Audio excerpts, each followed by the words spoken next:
ओम श्री द्वारिकाधीश की जय, श्री बालकृष्ण लाल की जय, श्री डोंगरे जी महाराज की जय, श्री सुखदेव जी महाराज की जय।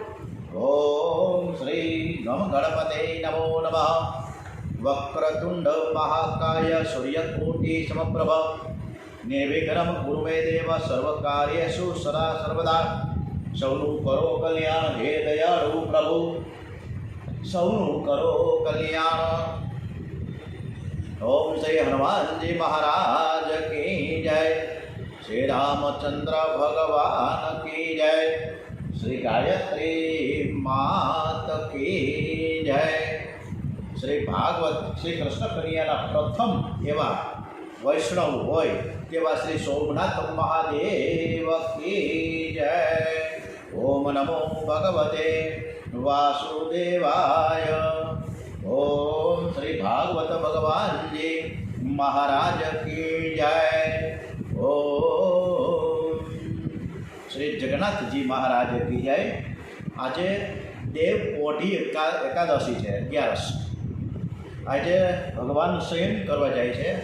चातुर्मास प्रारंभ थयो छे त्यारे आ देवोठी 11 दिवसे दरेक श्रोताजनों, दरेक भाविकजनों, दरेक परीक्षित श्रीओं ने नमन वंदन साथे આપણે શ્રીમદ ભાગવત રસામૃતમાં આ પ્રેમ શાસ્ત્ર રચવાની પ્રેરણા કેવી રીતે થઈ એ સરસ મજાની કથા આપણે શ્રી કૃષ્ણ ભગવાનના ચરણમાં સમર્પિત કરીએ।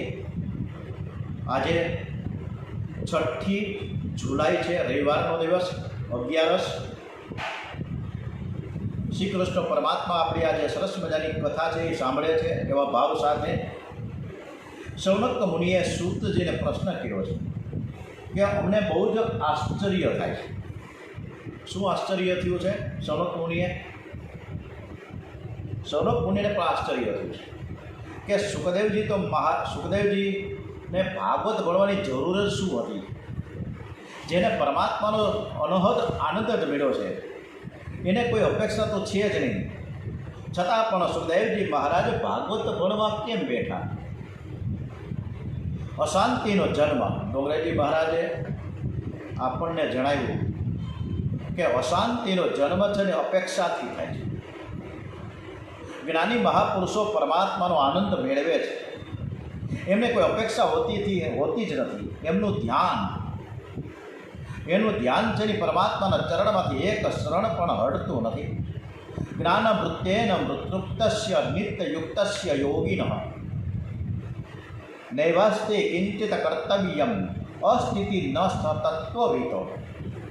સુખદેવજીની દેવ દ્રષ્ટિ હતી, એમની દેહ દ્રષ્ટિ ન હતી।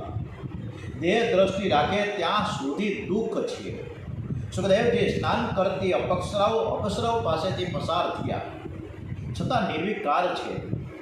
એક સરોવરમાં અપ્સરાઓ સ્નાન કરતી ત્યાંથી નગ્ન અવસ્થામાં સુખદેવજી મહારાજ પસાર થયા। અપ્સરાઓએ સ્નાન કરવાનું ચાલુ રાખ્યું છે, એને કોઈ લજા ન અનુભવી અને એ જ સમયે સુખદેવજીને સમજાવીને ઘરે પાછા લઈ આવવા માટે દોડતા વ્યાસજી ત્યાંથી આવ્યા। વ્યાસજીએ કપડાં પહેર્યા હતા, વૃદ્ધ હતા, એમ છતાં પણ વ્યાસજીને જોઈને અપ્સરાઓએ તુરંત પોતાના વસ્ત્ર પહેરી લીધા। આ જોઈને વ્યાસજીને આશ્ચર્ય થયું, કારણ પૂછ્યું। અપ્સરાઓએ કહ્યું કે આપ તો વૃદ્ધ છો, અમારા પિતા સમાન છો, પૂજ્ય છો, પરંતુ આપના મનમાં સ્ત્રી પુરુષનો ભેદ છે। ત્યારે સુખદેવજીના મનમાં એવો કોઈ ભેદ નથી। સુખદેવજીના ભેદ દ્રષ્ટિ સિદ્ધ થઈ છે, એમને ખબર નથી કે આ સ્ત્રી છે કે આ પુરુષ છે। એક વખત જનક મહારાજના દરબારમાં સુખદેવજી મહારાજ પધાર્યા છે। જનક મહારાજ તો મહાન જ્ઞાની છે। સુખદેવજી મહારાજ પધાર્યા ત્યારે સભામાં બધા જ ઊભા થઈને માન સન્માન આપ્યું। સુખદેવજીને સુંદર આસન આપવામાં આવ્યું। જનક રાજાએ પૂજા કરી છે અને એ જ સમયે નારદજી ત્યાં પધાર્યા। એ પણ ત્યાં નારદજી આવ્યા ને ત્યારે પણ બધા જ ઊભા થયા। નારદજીને પણ સુંદર આસન આપવામાં આવ્યું છે। નારદજીની પૂજા થઈ છે। દરબારના લોકોએ જનક રાજાને એક પ્રશ્ન કર્યો છે કે આ બે સાધુઓ છે, સુખદેવજી મહારાજ અને નારદજી, તો આ પહેલો નંબર કોણ અને બીજો નંબર કોણ? સુખદેવજી મહારાજ સર્વશ્રેષ્ઠ બ્રહ્મજ્ઞાની છે, તો નારદજી ભક્તિ સંપ્રદાયના આચાર્ય છે, મહાન જ્ઞાની ભક્ત છે.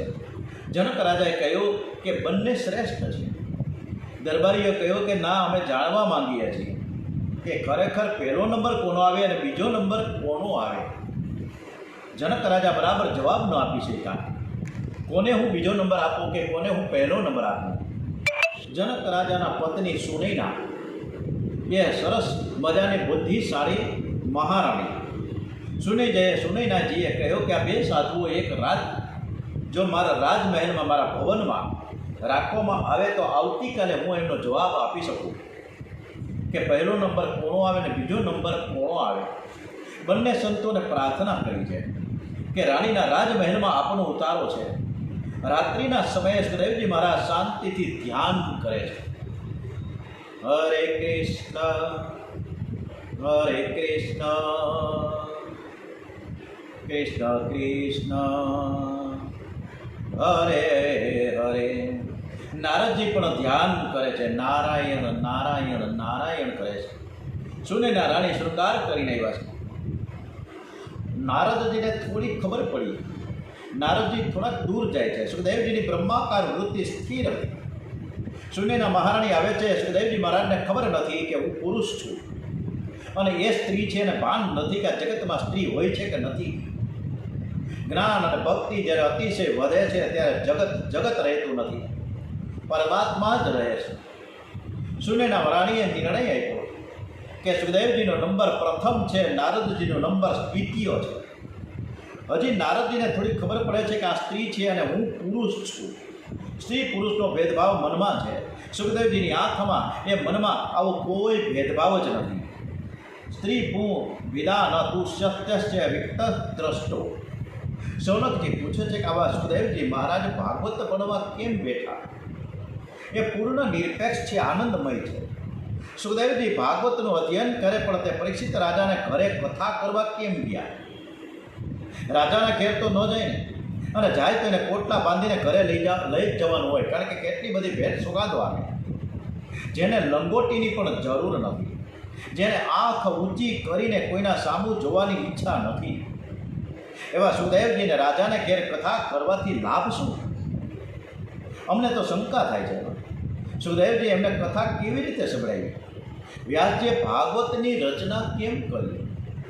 વિસ્તારપૂર્વક આ બધું શ્રવણ કરવાની આ શૌનકજી મહારાજ પૂછે છે કે અમને સાંભળવાની ખૂબ જ ઈચ્છા છે. શૌનક મહારાજે આવા બધા જ સરસ મજાના પ્રશ્નો કર્યા છે. ત્યારે સૂતજી હવે કથાનો આરંભ કરે છે. દ્વાપર યુગની સમાપ્તિનો સમય છે અને હવે કળિયુગનો આરંભ થાય છે. વ્યાસ નારાયણ ગંગા કિનારે બિરાજેલા છે. સંધ્યાથી કે નિત્ય કર્મ પરિપૂર્ણ થયા છે. ઉદયાચલમાં સૂર્યનારાયણ દેખાયા અને એ જ સમયે વ્યાસજીને કળિયુગના દર્શન થયા. આજકાલ જે બધું જ દેખાય છે તે સઘળું વ્યાસજીએ 5000 વર્ષ પહેલાં જોયું હતું. વ્યાસજીને જેવું દેખાયું છે એવું જ એમણે કળિયુગનું વર્ણન કર્યું છે. કળિયુગમાં આવું બધું જ થશે. કળિયુગના વિલાસી લોકો કુલ, ગોત્ર કે જાતિનો વિચાર નહીં કરે, અને આવો વિચાર કર્યા વિના જ પ્રેમ લગ્ન કરશે. કળિયુગમાં વર્ણશંકર જાતિ ઉત્પન્ન થશે. જાતિ શંકર બહુ જ થશે. કળિયુગના લોકો વેદાધ્યાન નહીં કરે. તેથી વ્યાસજીએ વિચાર કરીને વેદના અનેક વિભાગ કર્યા, અનેક શાખાઓ બનાવી છે, જેથી કંઈ નહીં તો લોકો કોઈ શાખાનું અધ્યયન તો કરી શકે ને. પણ વ્યાસજીએ વિચાર કર્યો કે કેટલાક વેદ ભણે પણ વેદનો અર્થ તે બરાબર સમજી નહીં શકે. અર્થ જ્ઞાન વિના વેદ પાઠ કરે તેનો અધમ પાઠ મીનો છે. વેદ મંત્રમાં સ્વરમાં, હસ્વ, દીર્ઘમાં થોડી પણ ભૂલ થાય તો ક્ષમા નથી પણ સજા છે. આથી વેદનો અર્થ બધા જ સમજી શકે માટે વ્યાસજીએ પુરાણોની રચના કરી છે. મહાભારતની રચના પણ વ્યાસજીએ જ કરી. ઇતિ ભારત આખ્યાનમ સરળ ભાષામાં અને દ્રષ્ટાંતો દ્વારા એને રોચક બનાવીને વેદનો અર્થ વ્યાસજીએ પુરાણોમાં સમજાવ્યો છે. એ વાંચતા અનેકવાર એવું લાગે કે આ મારા મનની જ કથા વ્યાસજીએ કરી હોય એવું મને તો લાગે છે. મારા મનમાં કોઈ વાર દુશાસન આવે છે. કોઈ વખત મારું મન દુર્યોધન જેવું થઈ જાય છે. કેટલાક લોકો એવું સમજે છે કે આ મહાભારત એટલે કે કૌરવ પાંડવોનો ઝઘડો છે. વ્યાસ નારાયણ કલહની કથા કરવા બેઠા નથી. મહાભારતનો ગ્રંથ એટલે શું? બહુ સરસ મજાનો વ્યાસજીએ એટલે તો આ મહાભારતની રચના કરી છે. એટલે ડોંગરેજી મહારાજ, હમણાં આપણે રોજ સવારના પહેલાં મહાભારત વાંચીએ છીએ. આ મહાભારત પર્વમાં ઘણું આપણે સમજવાનું મળે, જ્ઞાન મળે, બોધ મળે, જે આપણને ખબર પણ ન હોય એટલું બધું મહાભારતમાં વ્યાસજીએ લખ્યું છે. મહાભારત પંચવેદ, મહાભારત એ 5મો વેદ છે. વ્યાસ મહર્ષિએ મહાભારતમાં વેદ ઉપનિષદનો અર્થ ભરી દીધો છે. અનેક દ્રષ્ટાંતો આપ્યા છે. જગતમાં એવું કોઈ પણ ઘર નહીં હોય કે જે ઘરમાં મહાભારત થતું ન હોય. બધાના ઘરમાં મહાભારત થાય જ છે. કદાચ તમને એમ વાત થશે કે મહારાજ મારા ઘરમાં દુર્યોધન નથી. અરે તમને દેખાતો નથી. ઇદમ શરીરમ કૌંતેય ક્ષેત્ર મિત્ય વિધયતે. આ શરીરરૂપી કુરુક્ષેત્રમાં કૌરવો અને પાંડવો આપસમાં લડે છે. એમનું અનાદિકાળનું યુદ્ધ છે. આપણી અંદર જ કૌરવો અને પાંડવો બેઠેલા જ છે. આ શરીર ક્ષેત્રમાં ધર્મ અને અધર્મ અનાદિકાળથી લડે છે. જે શરીર ધર્મ ક્ષેત્ર હતો એ હવે રોગ ક્ષેત્ર થઈ ગયું છે. આ શરીર રામ ક્ષેત્ર છે, જે રામ ક્ષેત્ર હતું પરંતુ હવે કામ ક્ષેત્ર બની ગયું છે. મહાભારતમાં વ્યાસજીએ બધું જ ભરી દીધું છે. આ બધું જ વ્યાસજીએ કર્યું, છતાં શાંતિ મળતી નથી. મહાપુરુષના મન અશાંત થાય ત્યારે બહાર નજર કરતા નથી. અશાંતિનું કારણથી અંદર શોધે છે. દુઃખનું કારણ બહાર શોધે ને દુર્જન કહેવાય.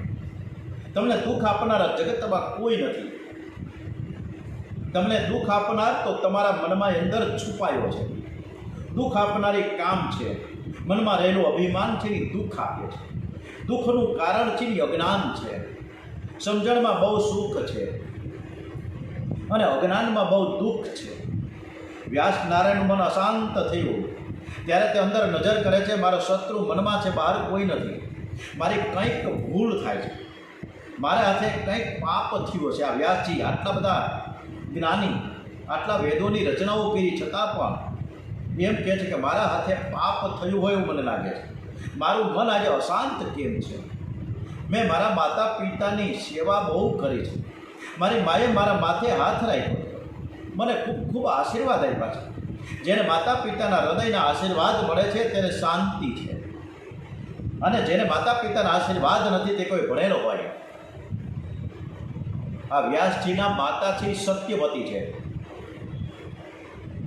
મહાભારતના સિરિયલમાં આપણે બધું જોયું સરસ મજાનું. વ્યાસજીની માતા સત્યવતી અને વ્યાસજીના જે પિતા છે એ પરાશર મુનિ, જેણે 60,000 વર્ષ સુધી તપ કર્યું હતું. અને પછી સત્યવતી સાથે એને એના જ્ઞાનથી જે બાળક થયું એ વ્યાસજી.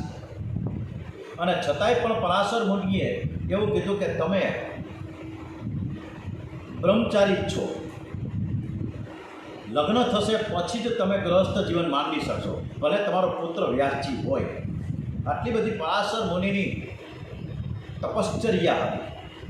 એટલે આ માતા પિતા પરાશરજી અને સત્યવતીના પુત્ર વ્યાસજી,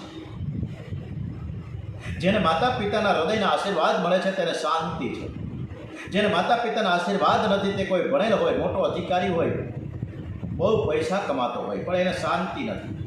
માતા પિતા પ્રત્યક્ષ પરમાત્મા છે. માતા પિતાની સેવા તે ભગવાનની ભક્તિ છે. જીવનમાં પણ કોઈ પાપ કરેલું હોય મને યાદ આવતું નથી. મારું યૌવન બહુ પવિત્રતાથી સરળતાથી પસાર થયો છે. મનમાં વિચાર કરે છે વ્યાસજી, મેં મનથી પાપ નથી કર્યું, તનથી પાપ નથી કર્યું, છતાં આજે મારું મન અશાંત કેમ છે? મારી કોઈ પણ ભૂલ હશે પણ આ ભૂલ મને દેખાતી કેમ નથી?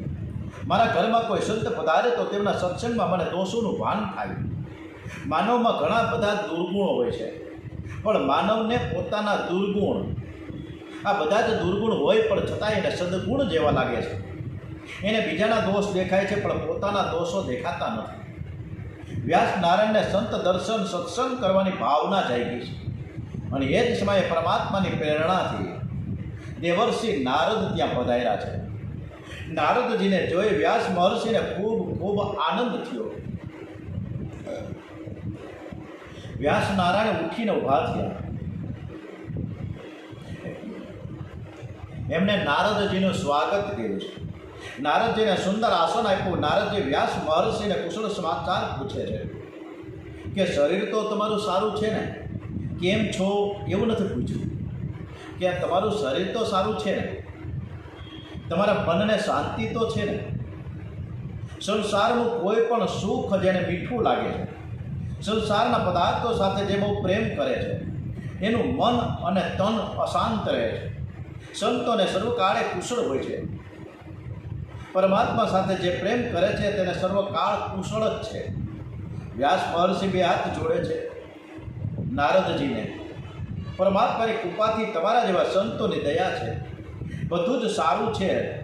નારદજી કહે કે ના મહારાજ, તમારા મુખને જોતાં મને એવું લાગે છે કે તમે આજે કંઈક ચિંતામાં બેઠા હોય એવું મને જણાય છે. તમે જાણવા યોગ્ય સર્વ કંઈ જાણ્યું, તમે બ્રહ્મમય જીવન જીવીને બ્રહ્મની પ્રાપ્તિ કરી છે, તમને શાની ચિંતા હોય? વ્યાસ મહર્ષિ નારદજીને વંદન કરે છે. મહારાજ, મારા વધારે વખાણ ન કરો, મારી કાંઈક ભૂલ થઈ છે, પણ મને આ ભૂલ મને દેખાતી નથી. અપાર જાણો સૌ ધર્મ વ્રતે, મહામુનિ ક્યાં તૂટી છે કહો તો એ. મારી ભૂલ મને દેખાતી નથી, તમે મારી ભૂલ બતાવો. સંતનું હૃદય કેવું સરળ હોય છે. વ્યાસ નારાયણ સમો કોઈ જ્ઞાની પુરુષ આ જગતમાં થયો જ નથી, ભવિષ્યમાં થશે પણ નહીં. છતાં નારદજીને કહે છે કે મારી કોઈ ભૂલ હોય તો મને બતાવો. નારદજીએ સ્મિત હાસ્ય કર્યું છે. વ્યાસજીની પ્રેરણાથી ને માર્ગદર્શનથી ચિત્રાંગ, વિચિત્રવીર્ય અને વિદુરજીનો જન્મ થયો હતો, જે આપણને ખ્યાલ હશે. મારી કોઈ ભૂલ હોય તો બતાવો. નારદજીએ સ્મિત હાસ્ય કર્યું છે. મહારાજ, આપ તો નારાયણના અવતાર છો, જ્ઞાની છો, છતાં આપે બહુ પ્રેમથી પ્રશ્ન કર્યો છે. તો હું કહું છું કે તમારી થોડીક ભૂલ છે. પૂર્ણ ન વર્ણ્યા આપે પ્રભુના યશ નિર્મળ, ના તેથી આત્મસંતુષ્ટ અપૂર્ણ માનું દર્શન. પરમાત્મામાં પાગલ થઈને આપે વિસ્તારપૂર્વક શ્રી કૃષ્ણ કથાનું તમે વર્ણન નથી કર્યું. સંસારનું વર્ણન કરવાથી મન બહુ બગડે છે. પરમાત્માના મંગલમય સ્વરૂપનું વર્ણન કરે તો હૃદય કોમળ અને વિશુદ્ધ બને. પુરાણમાં આપે ધર્મ સમજાવ્યું, પૂર્વ મીમાંસામાં આપે કર્મ રહસ્ય તમે સમજાવ્યું છે. યોગ સૂત્ર ઉપર આપે ભાષ્ય લખ્યું, સમાધિના અંગો, સમાધિના ભેદ, આ બધું જ સમજાવ્યું છે. બ્રહ્મ સૂત્રો રચ્યા. આપે જ્ઞાન ઉપર બહુ જ ચર્ચા કરી. જ્ઞાન, કર્મ, ધર્મ અને યોગ આ ચારે ઉપર આપે ઘણું ઘણું લખ્યું, પરંતુ આ ચારે ભક્તિ વિનાના કામના નથી. પ્રભુમાં પ્રેમ ન જાગે તો આ જ્ઞાન શા કામનું? પ્રભુમાં પ્રેમ ન જાગે તો જ્ઞાન શા કામનું? કેટલાકમાં જ્ઞાન તો હોય છે, પણ ખોટી નિંદા કરે તો હૈયું વાળે છે. કોઈ તમારી નિંદા કરે તો તેથી તમારો એક વાળ પણ વાંકો નહીં થાય. તમારું જરાય નુકસાન નથી, હૈયું શા માટે વાળવું? કેટલાક જ્ઞાની હશે પણ પૈસા સાથે બહુ પ્રેમ કરે છે. 1000-2000નું નુકસાન થાય તો કલાક 2 કલાક તો હૈયું પાડે છે. જ્ઞાની થવું બહુ કઠણ નથી, પ્રભુ પ્રેમી થવું બહુ કઠણ છે. જ્ઞાની પરમાત્મા સાથે પ્રેમ કરે તો સફળ થાય છે. કર્મ, ધર્મ, યોગ, જ્ઞાન એ કૃષ્ણ પ્રેમથી સફળ થાય છે. પરમાત્માના માટે જેની આંખમાં આંસુ ન આવે, પરમાત્માના માટે જે રોવે નહીં, એમનું જ્ઞાન શા કામનું? અત્યારે માણસ પૈસાની પાછળ રડે છે, ખૂબ જ મહેનત કરે છે, પરસેવો ખૂબ જ પાડે, પણ એટલી જ મહેનત, એટલો જ પરસેવો ભગવાનના માટે, પ્રભુ પરમાત્માને માટે પાડતો નથી. ભગવત સેવા સ્મરણ કરતા જેની આંખમાં આંસુ નથી આવતા, એમના જ્ઞાન, એના કર્મયોગ શા કામના? નારદજી કહે છે કે મહારાજ, ભયંકર કળિયુગ આવી રહ્યો છે. બહુ જ્ઞાનની જરૂર નથી. કળિયુગના વિલાસી લોકો તમારું વેદાંત, તમારું છે એ તત્વજ્ઞાન પચાવી નહીં શકે. કળિયુગનો જે માનવી વાતો તો બ્રહ્મ જ્ઞાનની કરશે, પણ જ્યારે ગરમ પાણી પણ નહીં મળે તો માથું ચડાવી દેશે. જાગ ન ટકે રહે વૈરાગ્ય વિના. કળિયુગના ભોગી માનવીને તમારું યોગસૂત્ર કંઈ કામમાં નહીં આવે. તમે પ્રવૃત્તિ ધર્મ બતાવ્યો, નિવૃત્તિ ધર્મ બતાવ્યો, પણ આ બંને માર્ગો કળિયુગના માનવને બહુ ઉપયોગી નહીં થાય. મહારાજ, આ બધી ચર્ચા કરવાની બહુ જરૂર નથી. તમે કોઈ મધ્યમ રસ્તો બતાવો. કર્મ કરે પણ તે શ્રી કૃષ્ણ પ્રેમ વિનાનું હોય તો તેની કોઈ કિંમત નથી. કર્મ અને પ્રેમનો સાથ હોવો જોઈએ. હું પ્રભુના માટે કરું છું, હું પ્રભુના માટે કરું છું એવી ભાવનાથી કર્મ કરવું જોઈએ. આપ તો એવી કથા કરો કે બધાને લાભ થાય. મહારાજ, હવે બહુ જ્ઞાનની જરૂર નથી. જગતને પ્રેમ શાસ્ત્ર આપો. કથા તો એવી કરો કે સાંભળનારને કનીઓ વહાલો વહાલો લાગે. એ શ્રી કૃષ્ણ સાથે પ્રેમ કરેનો સ્વભાવ સુધરે, એનું પાપ પડે. જે પરમાત્માની સાથે પ્રેમ કરેનું પાપ છૂટે છે. જગત સાથે પ્રેમ કરનારનું પાપ છૂટી શકે નહીં. આ જીવ પ્રેમ કર્યા સિવાય રહી શકતો જ નથી. એ જગત સાથે બહુ પ્રેમ કરે છે. એ જીવ પરમાત્મા સાથે પ્રેમ કરે એવું શાસ્ત્ર તમે રચો.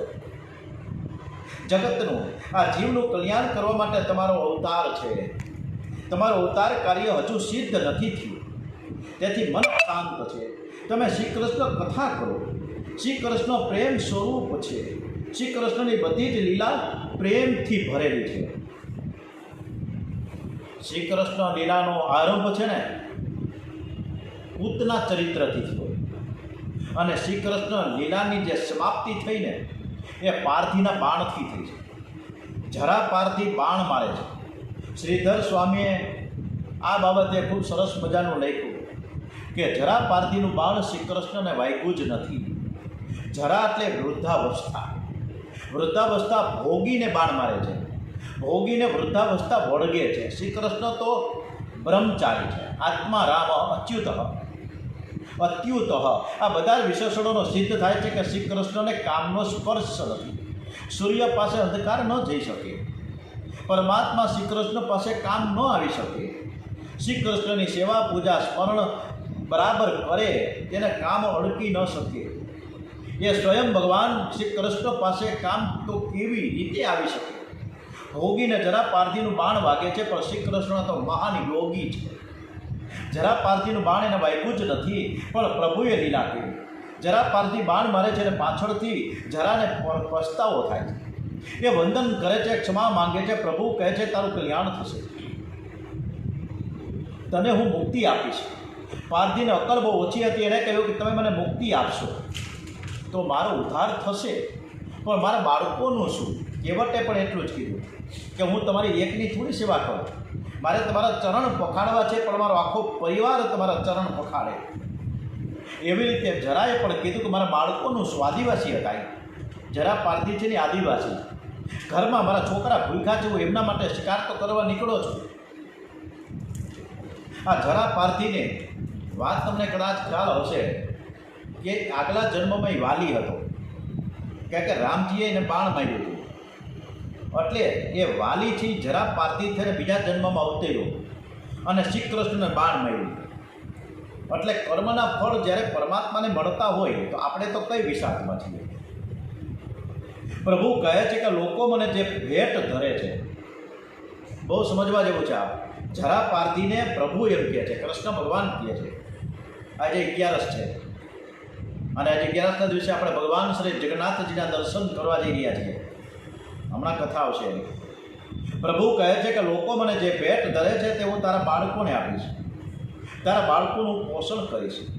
જરા પાર્થીએ બાણ માર્યું હતું, છતાં પ્રભુએ એનું કલ્યાણ કર્યું છે. પૂતનાએ સ્તનપાન કર્યું, વિષ ભરીને આવી હતી, છતાં પણ માની જશોદા મૈયાને જેવી રીતે ગતિ આપી એવી જ ગતિ આપી. દુશાસનને પણ એ જ રીતના, શિશુપાલને પણ એ જ રીતના. જરાય વેરનો ભાવ નહીં, દરેકને સરસમાં સરસ ગતિ આપી છે. પ્રભુએ એનું કલ્યાણ કર્યું છે. જન્મ મરણના ત્રાસમાંથી એ છૂટી ગયો જરા પાર્થી. પ્રભુએ તેના બાળકોનું કલ્યાણ કર્યું છે. એમનું પોષણ પરમાત્મા આજે પણ કરી રહ્યા છે. તમે જગન્નાથપુરીમાં ગયા છો, જગન્નાથજીના દર્શન કરવા માટે ગયા છો, ઘણા ગયા છો. જગન્નાથજીમાં એવો નિયમ છે કે 12 મહિનામાં 1 મહિનો ભીલ લોકોનો હોય છે. એ સમયમાં ભીલ લોકો સેવા પૂજા કરે છે. ભગવાનને ભેટ ધરે તે ભીલ લોકોને મળે છે. એ લોકો એવું પણ બોલે છે કે અમે જરા પાર્થીના વંશ છીએ. પ્રભુએ પાર્થીના બાળકોનું પણ કલ્યાણ કર્યું છે. આમ શ્રી કૃષ્ણ જેવો પ્રેમ કરનારો એવો કોઈ આ દુનિયામાં, આ જગતમાં કોઈ થયો જ નથી. પરમાત્મા પ્રેમ કરે છે ત્યારે જીવની લાયકાતનો પણ વિચાર કરતો નથી. એ અતિ ઉદાર છે, બહુ પ્રેમાળ છે, શ્રી કૃષ્ણનો પ્રેમ સ્વરૂપ છે. પોઈચામાં શ્રી સ્વામિનારાયણ મંદિર છે, નીલકંઠ વર્ણી, બહુ સરસ મજાનું અદ્ભુત મંદિર છે, સરસ મજાનું પ્રદર્શન છે. ત્યાં સવારના પોરમાં જે મંગલા આરતી થાય એને પહેલાં બહુ સરસ મજાનું સ્નાનાદિક કાર્ય થાય. ભગવાનના ગુલાબ જળથી સ્નાન થાય, 108 લીટર દૂધનો પણ સ્નાન થાય, ગંગા સ્નાન પણ થાય. એ 108 લીટર દૂધના અભિષેક થયા પછી એ દૂધનું પ્રોસેસિંગ થાય અને પછી ત્યાંના પોઈચા એટલે આસપાસમાં બધા જ આદિવાસીઓ છે, એ આદિવાસીઓના છોકરાઓને આ દૂધ આપી દેવામાં આવે છે. આટલી સરસ મજાની આ સંસ્થા ચાલી રહી છે પોઈચામાં. નારદજી કહે છે કે મહારાજ, સાંભળનાર પ્રેમમાં પાગલ થાય એવું વિસ્તારપૂર્વક તમે કૃષ્ણ કથા કરો. તમે એવી કથા કરો કે સાંભળનારથી કન્યાને પ્રેમ કરવા લાગે. શ્રી કૃષ્ણ સાથે પ્રેમ કરે તો જ દુઃખ દૂર થાય. મહારાજ, વધારે તો હું શું કહું, હું મારો જ દાખલો આપું. નારદજી કહે છે વ્યાસજીને કે બીજું તો હું શું કહું, હું મારી જ કથા તમને કહું છું કે હું એક દાસીનો દીકરો હતો. 4 મહિના મેં શ્રી કૃષ્ણ કથા સાંભળી છે. મારું જીવન સુધરી ગયું, મારું પાપ છૂટી ગયું, હૃદયમાં પ્રેમ જાગ્યો. મેં કથા સાંભળી તેથી પૂર્વજન્મમાં કે જે હું દાસીનો પુત્ર હતો એ આ જન્મમાં હું દેવર્ષિ નારદ તરીકે અવતર્યો છું. નારદજીએ પોતાની આત્મકથા વર્ણનનું વ્યાસજી સમક્ષ કર્યું છે. આ બાબતે વ્યાસ મહર્ષિએ પ્રશ્ન કર્યો, મહારાજ, તમારા પૂર્વજન્મની કથા કેવી છે એ મારે સાંભળવી. તમને ભક્તિનો રંગ કેવી રીતે લાગ્યો, તમારું પાપ કેવી રીતે કર્યું. મર્યા પછી પૂર્વજન્મ યાદ ન આવે, કોઈને પણ પૂર્વજન્મ યાદ આવે જ નહીં. 140 કરોડ ભારત દેશની વસ્તી છે, એમાં એક પણ વ્યક્તિ એમ ન કહી શકે કે આગલા જન્મમાં હું આ હતો, કારણ કે વિસ્મરણ થઈ જાય છે. એકવાર મૃત્યુ થાય એટલે બધું જ ભૂલાઈ જાય, ખબર ન પડે, એને યાદ પણ ન રહીએ. ભગવાનની એ તાકાત કેવી છે, ભગવાનની એ લીલા કેવી છે. અને કદાચ આવું યાદ આવી જાય તો કે આગલા જન્મમાં ઓલો ભાઈ છે એને મને માર્યો હતો, એટલે હવે હું એનો વેર વાળું આ જન્મમાં, આવી બધી સ્મૃતિઓ આવી જાય. એટલે ભગવાને આ બધી સ્મૃતિઓ કાઢી નાખી. તમારું પાપ કેવી રીતે છૂટ્યું, મર્યા પછી પૂર્વજન્મ કોઈ દિવસ કોઈને યાદ આવે જ નહીં. અત્યંત વિસ્મરણ, ડોગરેજી મહારાજે કેવો શબ્દ વાપર્યો છે મૃત્યુ માટે કે અત્યંત વિસ્મરણ, એને જ મરણ કહેવામાં આવે છે. તમને પૂર્વજન્મ યાદ આવે એનું કારણ શું છે? નારદજીને કહે છે વ્યાસજી મહારાજ, પૂર્વજન્મના સદગુરુદેવ ક્યાં છે તમારા? નારદજી વ્યાસ મહર્ષિને પૂર્વજન્મની કથા સંભળાવે છે. પૂર્વજન્મમાં હું દાસી પુત્ર હતો. હું બહુ જ નાનો હતો ત્યારે મારા પિતા ગુજરી ગયા હતા. મારા પિતા મને હવે યાદે પણ નથી. મારી વિધવા મા મને બહુ જ યાદ આવે છે. મારા પિતાનું મરણ થયા પછી મારી મા એક બ્રાહ્મણના ઘરે દાસી થઈ ગઈ. આ દાસીનો દીકરો હું એ બ્રાહ્મણના ઘરમાં હું મોટો થયો. એક સમયે કેટલાક ભજનાનંદી સાધુઓ ફરતા ફરતા અમારા ગામમાં આવ્યા છે. ગામના લોકોએ બહુ જ આગ્રહ કર્યો કે તમે 2-4 મહિના, અત્યારે ચાતુર્માસ ચાલી રહ્યો છે, તો એવી રીતના તમે 4 મહિના એ રોકાઈ જાઓ, તમારી ભક્તિનો લાભ આપો. સંતો અમારા ગામમાં 4 મહિના રહ્યા. ગામના લોકોએ એમના માટે વ્યવસ્થા કરી. મારા ઘરતની યાજ્ઞા થઈ, મને સંતો પાસે લઈ ગયા અને તેમને કહ્યું કે આ એક ગરીબ વિધવાનો બાળક છે, બ્રાહ્મણને ત્યાં મોટો થયો છે, તમારી સેવામાં તેને આપીએ છીએ. તમારા માટે ફૂલ, તુલસી ઇત્યાદિ નાના મોટા બધા જ કામ કરશે. તમે જે કહેશો એ બધું જ કરવા એ તૈયાર છે. બહુ નાનો અને ગરીબ બ્રાહ્મણ છે. સાધુઓનું ભોજન ત્યાં પછી મને પ્રસાદ ત્યાં જ મળતો. સાચા સંતના દર્શન દુર્લભ છે. નારદજી કહે, નાનપણથી મારામાં 2 સદગુણ હતા. નાનપણથી મને એવી ટેવ પડી હતી કે સવારે 3:30 વાગે હું ઉઠી જતો. મારા ગુરુદેવ 4 વાગે ઉઠે, મારા ગુરુદેવ જાગે એટલે હું એનો સાષ્ટાંગ વંદન કરતો. એકવાર હું આ બધાની સાથે કથામાં ગયો હતો અને કથામાં મને બહુ જ આનંદ આવ્યો. શ્રી કૃષ્ણ કથામાં મને આનંદ આવ્યો. મારા ગુરુદેવ કથા કરતા અને એ કથા બહુ જ સરસ થતી. મોટા મોટા જ્ઞાની પુરુષો બેઠા હોય, એમને પણ એક કથાકાર, આ જે અમારા સંત છે, અમારા ગુરુદેવ છે, એ ખૂબ જ બધાને બોલાવી નાખે, આનંદ કરાવી એવી કૃષ્ણ કથા કરે. મારા જેવા બાળકો જે કોઈ અજ્ઞાની બેઠા હોય તેનું પણ એ કલ્યાણ કરે. બહુ વિવેકથી, બહુ પ્રેમથી કથા કરે છે. મારા ગુરુજીના ઈષ્ટદેવ શ્રી બાલકૃષ્ણ લાલ, ગુરુજીને બાલકૃષ્ણ લાલનું સ્વરૂપ બહુ જ ગમે છે. શ્રી કૃષ્ણનું સ્મરણ કરતાં કરતાં એની આંખમાં આંસુ આવે, ગળું ભરાઈ જાય. એમને કૃષ્ણ કથા અતિશય પ્રિય લાગે. ગુરુદેવ બહુ પ્રેમથી શ્રી કૃષ્ણ કથા કરે અને મને કથામાં અતિ આનંદ આવતો. શ્રી કૃષ્ણની બાળલીલામાં પ્રેમ વધતો ગયો. મધુ મંગલ મનસુખો આ બધા જ ગરીબ ગોવાળોના બાળકો, આ ભણેલા નથી. આ બાળકોના ઘરમાં સંપત્તિ નથી, પણ લાલાને બહુ વહાલા લાગે. લાલો ગરીબ ગવાળો સાથે પણ પ્રેમ કરે છે. નારદજી વ્યાસ મહર્ષિને કહે છે, મારા ગુરુદેવે લાલાનું વર્ણન કર્યું કે હું બાળક હતો, મારા મન ઉપર બહુ જ અસર થઈ. મને આ કથામાં અતિશય આનંદ થઈ આવ્યો. પરમાત્મા બાળકો સાથે પ્રેમ કરે છે. પ્રભુના દરબારમાં બાળકને જલ્દીથી પ્રવેશ મળે છે. જેનો હૃદય બાળકના જેવું નિર્દોષ નિર્વિકાર છે, એ પરમાત્માને બહુ જ વહાલો લાગે છે. ગુરુદેવ એવી રીતે કથા કરતા મને કથામાં એવો આનંદ થવા લાગ્યો કે મારું રમવાનું છૂટી ગયું. અને એ પછી કોઈ દિવસ હું રમવા ગયો જ નથી. હું રમવાનું ભૂલી ગયો. મને કથામાં બહુ જ આનંદ મળવા લાગ્યો. શ્રી કૃષ્ણ કથા એવી મધુરી છે કે બાળકોને આનંદ થઈ જાય. જુવાનને આનંદ આવે, વૃદ્ધોને આનંદ થાય, સાધુ સંતોને આનંદ થાય, નાસ્તિકને પણ આનંદ થાય. નાસ્તિક કથા સાંભળે તો કૃષ્ણ પ્રેમમાં પ્રેમ જાગે. હું રોજ કથામાં જવા લાગ્યો. કોઈ વખત ગુરુદેવ મને જુએ. સંતોની આંખ સદાને માટે પ્રેમ ભરી હોય છે. સંતો જેને પ્રેમથી જુએ, જેને પ્રેમથી સ્પર્શ કરે, એનું કલ્યાણ થાય. શ્રી ગૌરાંગ વ્યાસ મહાપ્રભુજી, શ્રી ગૌરાંગ મહાપ્રભુજીના ચરિત્રમાં એક સરસ મજાનું આવ્યું છે કે એક કાશી હતો. વૈષ્ણવ ભક્તો કીર્તન કરે એને ગમતું નહીં. એ ચાપખાથી બધા જ ભક્તોને મારતો. શ્રી મહાપ્રભુજીને કાને વાત આવી. મહાપ્રભુજીએ નિશ્ચય કર્યો, મારા વૈષ્ણવોને આ કાચી મારે છે. આજે હું કાચીના આંગણે જઈને હું કીર્તન કરીશ. વૈષ્ણવો બધા ના પાડે છે, મહારાજ પ્રભુ તમારે ત્યાં જવું લાયક નથી, તમારું અપમાન કરશે, તમને મારશે. પરંતુ મહાપ્રભુ ચૈતન્ય મહાપ્રભુજી તો જ્ઞાત છે. હરે કૃષ્ણ કૃષ્ણ કૃષ્ણ હરે હરે કરતા કીર્તન કરતા નાચતા ગાચતા એ મહાપ્રભુજી ચૈતન્ય મહાપ્રભુજીના આંગણામાં ગયા. ચૈતન્ય મહાપ્રભુજી કાજીના આંગણામાં ગયા છે. એને ઘરે ગયા, કાજીના ઘરે. પેલો અધમ જીવ આ કાજી છે ને મારવા દોડો છે. જેને મારવા માટે પાસે નજીક આવ્યો કે પ્રેમ અવતાર એવા ચૈતન્ય મહાપ્રભુજીને ભેટી પડ્યા. અને જ્યાં સ્પર્શ થયો કે કાજીને ભક્તિનો રંગ લાગ્યો, એનું હૃદય પીગળ્યું અને એ પણ પાગલ બન્યો છે. હરે કૃષ્ણ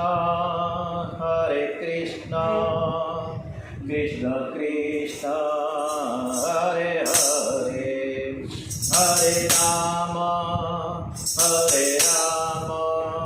રામ રામ હરે હરે હરે કૃષ્ણ કૃષ્ણ કૃષ્ણ હરે હરે. હરે કૃષ્ણની ધૂન શરૂ થઈ. બધા ત્યાં આંગણામાં જેટલા ઊભા હતા કાજી સહિત બધા ચૈતન્ય મહાપ્રભુજીની સાથે એકદમ તન્મયતાથી નાચતા કૂદતા હરે કૃષ્ણની ધૂન કરતા હતા. આજે પણ ચૈતન્ય મહાપ્રભુજી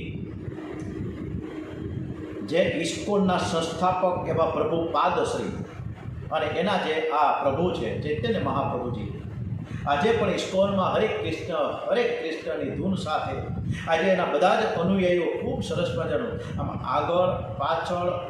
આગળ પાછળ અને સાઈડમાં આ રીતના નાચગાન કરે, એટલા નૃત્ય કરે, કૃષ્ણ ભક્તિમાં લીન બને કે હું કરોડોપતિ જેવી ભૂલી જાય છે. તપલી લઈને જાહેરમાં રોડમાં હરે કૃષ્ણની ધૂન કરતા હોય છે. બહુ અદ્ભુત દ્રશ્ય વૃંદાવનમાં બધું જોવા મળે. મારા ગુરુદેવને એવો નિયમ હતો કે તેઓ બાલકૃષ્ણલાલને અર્પણ કર્યા વિના પાણી પણ પીતા ન હતા. એ ભગવાનનો પ્રસાદ હતો. મારા ગુરુજી આરોગી ગયા. આરોગ્ય જતા હતા. ગુરુદેવે કૃપા કરીને એ પ્રસાદ મને આપ્યો છે.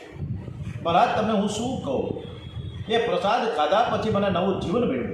હું રોજ કથા સાંભળું, રોજ કીર્તન કરું, પણ એ દિવસે કથા કીર્તનમાં બહુ જ તન્મય થઈ જતો. કીર્તનમાં હું દેહ ભાન ભૂલી જતો.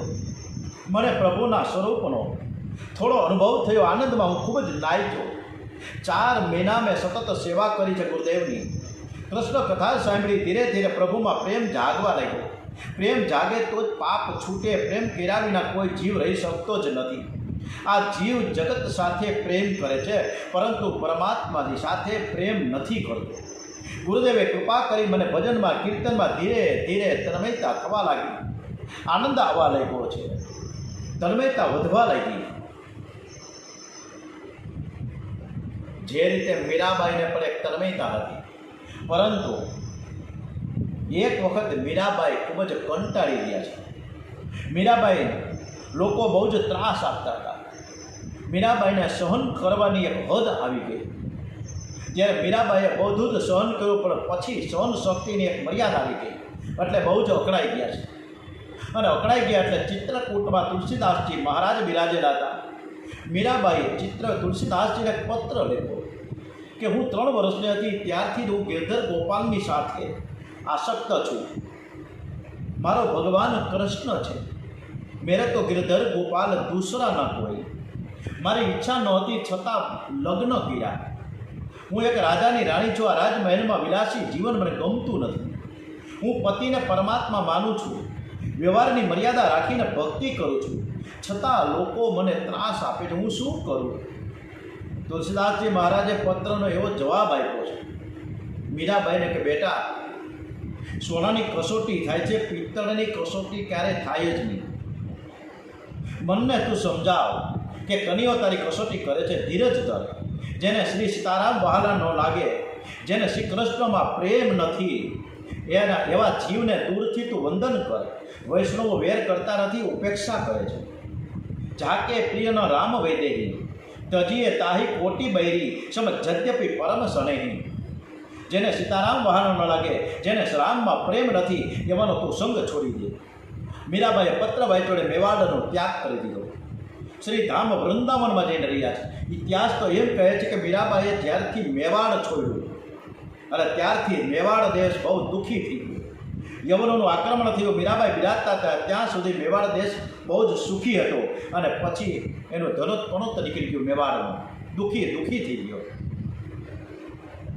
ડોંગરેજી મહારાજ વારંવાર ધ્યાન કરવાનું કહે કે ધ્યાન કરવાથી મન શુદ્ધ થાય છે. જ્ઞાન માર્ગમાં ધ્યાન મુખ્ય છે અને ભક્તિ માર્ગમાં ભાવના મુખ્ય છે. ધ્યાન કરવાથી જ્ઞાન વધે છે, ભાવનાથી ભક્તિ વધે છે. એટલે મારા ગુરુદેવે પણ આ જ રીતે મને કીધું કે સતત ને સતત તું, નારદજી કહે છે વ્યાસજીને કે તું સતત ને સતત ધ્યાન કરજે. હું ભગવાનના ઘરનો સાધારણ નોકર છું. મારો માલિક છે ને એ ગાયોની પાછળ ચાલે છે, અને ત્યારે પગમાં જોડા નથી પહેરતા, ઉઘાડા પગે ચાલીને ફરે છે. મારા બાલ કૃષ્ણલાલને ત્રાસ ન થાય એ માટે રસ્તામાં હું કાંટા ને કાંકરા વીણીને હું સાફ કરું છું. મારા બાલ કૃષ્ણલાલ શ્રીધામમાં વૃંદાવનમાં યમુનાજીના કિનારે મિત્રોની પંગતમાં ભોજન કરવા બેઠા છે. હું લાલાને માટે સરસ સરસ મજાની દ્રાક્ષ લઈ જાઉં છું. હું બાલકૃષ્ણલાલના મુખમાં દ્રાક્ષ અર્પણ કરું છું, અને કનીઓ ધીરે ધીરે તે આરોગ્ય છે. હું દર્શન કરું છું. એવી રીતે દર્શન કરીશ ને તો સમાધિ લાગી જશે. નાક પકડવાનું નથી, પ્રાણાયામ કરવાનું નથી. પ્રાણાયામ કરવાથી મન સ્થિર રહે છે, પણ પ્રાણાયામ છોડ્યા પછી મન ફરીથી કૂદાકૂદ કરે છે. વૈષ્ણવો ભાવથી મનને ભગવાનના ધામમાં, ભગવાનની લીલામાં રાખે છે. ભક્તિમાં ભાવ મુખ્ય છે. મને મારા ગુરુદેવની આજ્ઞા હતી કે હરે કૃષ્ણ હરે કૃષ્ણ હરે કૃષ્ણ મહામંત્રના 32 લાખ તું જપ કરજે. આ મહામંત્રના 32 અક્ષર છે. હરે કૃષ્ણ અને રામ પરમાત્માના 3 નામ અતિ દિવ્ય છે. હરિ નામનો જપ કરવાથી પાપ બળે છે.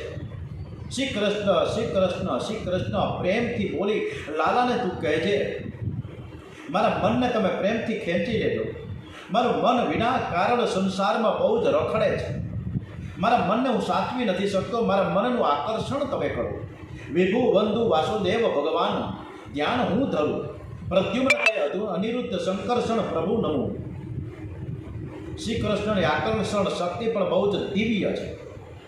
નારદજી ગુરુદેવને કહે છે કે મહારાજ હું ભણેલો નથી, જપની ગણતરી હું કેવી રીતે કરું? મને તો કંઈ આવડતું તો નથી.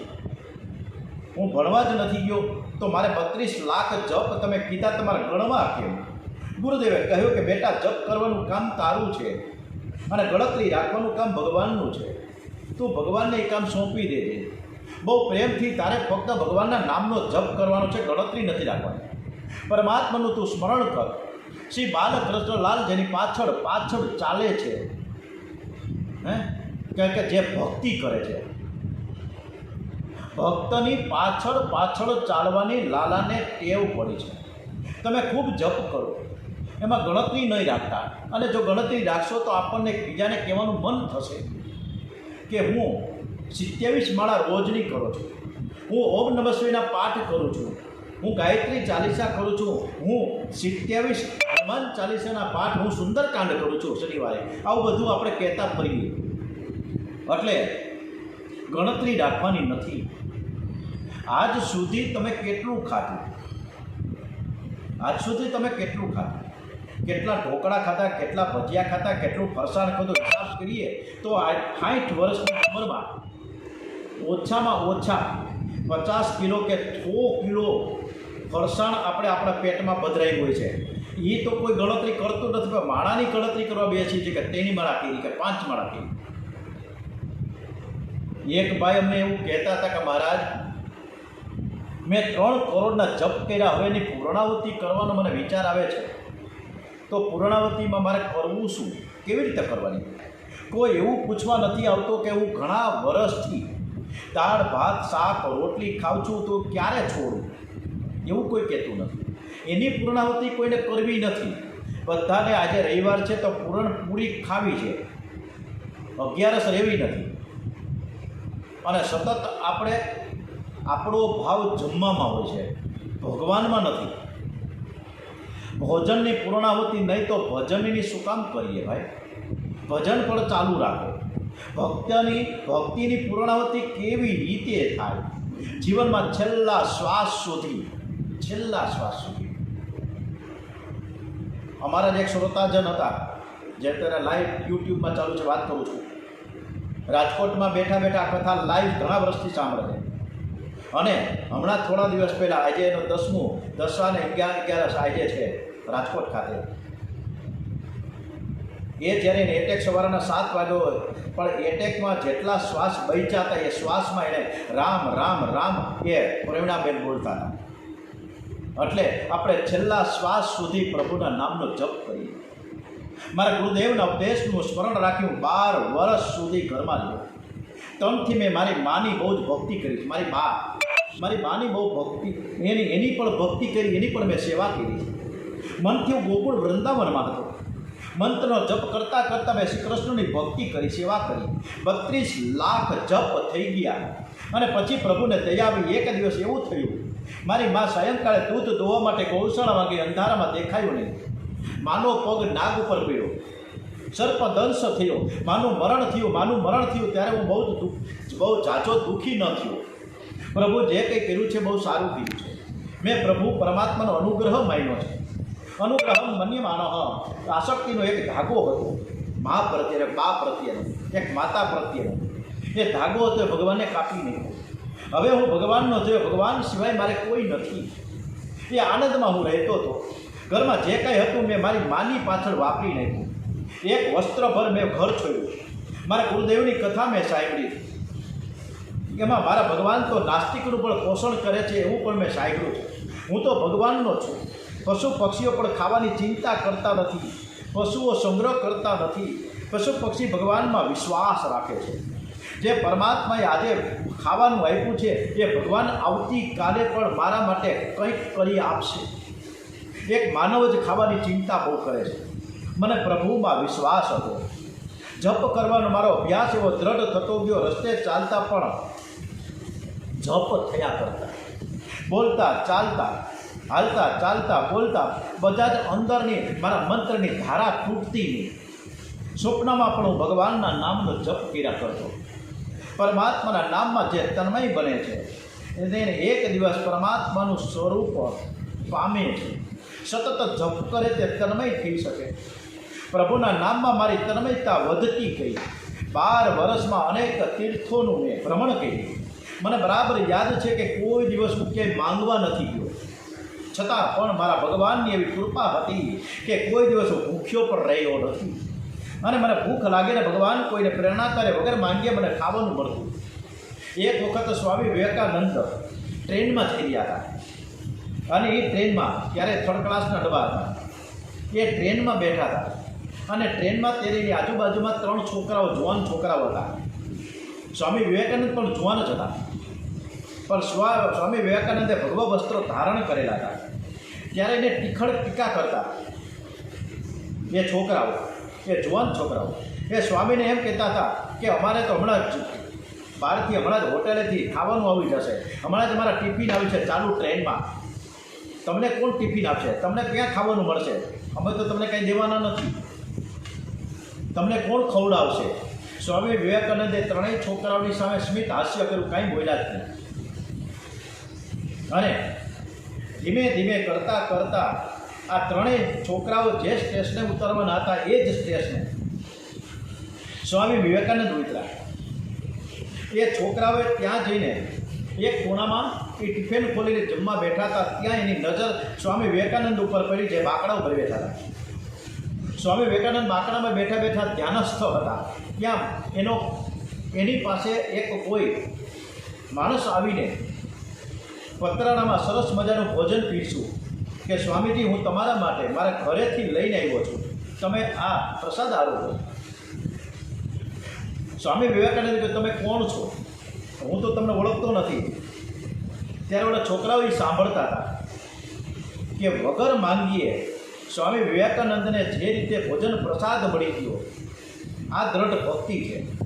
આ જેના રામકૃષ્ણ પરમહંસ જેના ગુરુદેવ છે, આ સ્વામી વિવેકાનંદ કે જેને નમન કરવાનું મન થાય, કે જે નાની ઉંમરમાં પણ સરસ પરમ તત્વને પામી ગયા. આમ વગર માંગીએ મને બધું જ મળી જતું. આવી રીતના બધી જ વાત વ્યાસજીને નારદજી એની કથા કરતા હતા. જે જગ્યાએ મને ભગવાનના દર્શન થયા હતા, એક વખત સ્વપ્નમાં જે મને જગ્યા દેખાડી, મારો કાનુડો આ ગૌશાળા આવ્યો છે. મેં માની લીધું કે આ ભગવાનનું ધામ છે, આ ગંગા કિનારો, આ જગ્યા હવે મારે છોડવી નથી, હું ત્યાં જ રહી ગયો. મહારાજ, આપને હું શું કહું? મારા મરણના 6 મહિના મેં અનુભવ્યું હતું કે આ શરીરથી આત્મા જુદો છે, આ શરીરથી હું નથી. મારી જડ ચેતનની ગાંઠ છૂટી ગઈ. શરીર જડ છે, આત્મા ચેતન છે, આ બેની ગાંઠ પડી હતી. વેદાંત કહે છે કે આ ગાંઠ ખોટી છે, અને ખોટી છે છતાં બધાને રડાવે છે. ગમે તેટલી જાત્રા કરો, તમારી ગાંઠ નહીં છૂટે. તમે યજ્ઞ કરો, મંદિરનો જીર્ણોદ્ધાર કરો, ગરીબોને જમાડો, આ સત્કર્મથી પુણ્ય વધશે, પણ ગાંઠ છૂટશે નહીં. અતિશય ભક્તિ વધે ને તો જ આ જળ ચેતનની ગાંઠ છૂટે છે. મેં જે ભક્તિ કરી હતી એનું મને ફળ મળ્યું, તે મેં અંતકાળમાં જોયું. મરણ વખતે મને જરાય દુઃખ નથી, જરા પણ મને ત્રાસ નથી. મારા શ્રી કૃષ્ણનું ધ્યાન કરતાં કરતાં મેં શરીર જોયું. માખણમાં વાળ હોય અને વાળને એ બહાર કાઢતા જરા પણ ત્રાસ નથી થતો, પણ સુકાયેલા છાણના ગોળામાં વાળ હોય અને એને બહાર કાઢે કેવી રીતે ત્રાસ થઈ ગયો. એ રીતે સંતોને શરીર છોડતા જરાય દુઃખ થતું નથી, પણ જેનું મન સંસારના કોઈ વિષયમાં ફસાયું હોય એને શરીર છોડતા અતિ ત્રાસ થાય. શરીર છોડવું ગમતું નથી. યમદૂતો એને શરીરમાં રહેવા દેતા પણ નથી. એ જીવને શરીરમાંથી ધક્કો મારીને બહાર કાઢે. શરીર છોડીને હું બ્રહ્મલોકમાં ગયો અને બ્રહ્માજીને ત્યાં હું નારદના રૂપે મારો જન્મ થયો. પૂર્વ જન્મના કર્મનું ફળ મને આ જન્મમાં મળ્યું. પૂર્વ જન્મમાં સતત મેં ભજન કરેલું અને ત્યાં જન્મમાં મારું મન પરમાત્મામાં સ્થિર થયું છે. મારું મન હવે સંસાર તરફ જતું જ નથી. વ્યાસ મહર્ષિએ નારદજીને કહ્યું કે તમે જે કથા કરો અને હું લખી લઉં. નારદજીએ કહ્યું, મહારાજ, તમને કથા કોણ સંભળાવે? તમે બધું જ જાણો છો, હવે તમે સમાધિમાં બેસી જાઓ. સમાધિમાં જે દેખાય એ બોલવો તમે. નારાયણ નારાયણ નારાયણ કીર્તન કરતા કરતા નારદજીને જતા રહ્યા, બ્રહ્મલોકમાં પધાર્યા છે. વ્યાસ મહર્ષિએ પવિત્ર ગંગાજળનું આચમન કર્યું. વ્યાસજી પ્રાણાયામ કરે છે, એમને દિવ્ય પ્રકાશ દેખાડો. સમાધિ લાગી ગઈ. પ્રકાશમાં શ્રી ધામ વૃંદાવનના દર્શન થયા. નંદ બાબાનો રાજમહેલ દેખાયો. યશોદાની ગોદમાં શ્રી બાલકૃષ્ણ લાલ રમી રહ્યા છે. ટચલી આંગળીમાં ગિરિરાજ ગોવર્ધન ગોવર્ધન ધારણ કર્યો છે. એક એક ગોપીની સાથે એક એક કૃષ્ણ સ્વરૂપ છે. મધ્યમાં રાધા માધવ છે. વ્યાસજીને રાસના દર્શન થયા. એક એક બાલકૃષ્ણ લાલના દર્શન થયા. સમાધિમાં જે દેખાયું તે વ્યાસ મહર્ષિ બોલ્યા છે. ઇતર પુરાણમાં વ્યાસજીની લૌકિક ભાષા છે, ભાગવતમાં સમાધિ ભાષા છે. આંખને ખોટું પણ દેખાય છે, આંખને દેખાય સાચું નથી હોતું. જે કંઈ આંખ બંધ રાખીને પરમાત્માનું ધ્યાન કરતા કરતા સમાધિમાં સત્ય વસ્તુનો સાક્ષાત્કાર થાય, સમાધિમાં દેખાય છે તે બધું જ સત્ય થાય. ઓમ શ્રી કૃષ્ણ કનૈયા લાલ કી જય. ઓમ શ્રી બાલકૃષ્ણ લાલ કી જય. શ્રી ડોંગરેજી મહારાજ કી જય. ઓમ નમો ભગવતે વાસુદેવાય. શ્રી ભાગવત ભગવાનજી મહારાજ કી જય. श्री भारत माता की जय. वंदे वेद मातरम वंदे वेद मातरम वंदे वेद मातरम. ओम नमः पार्वती पतये. हर हर महादेव हर.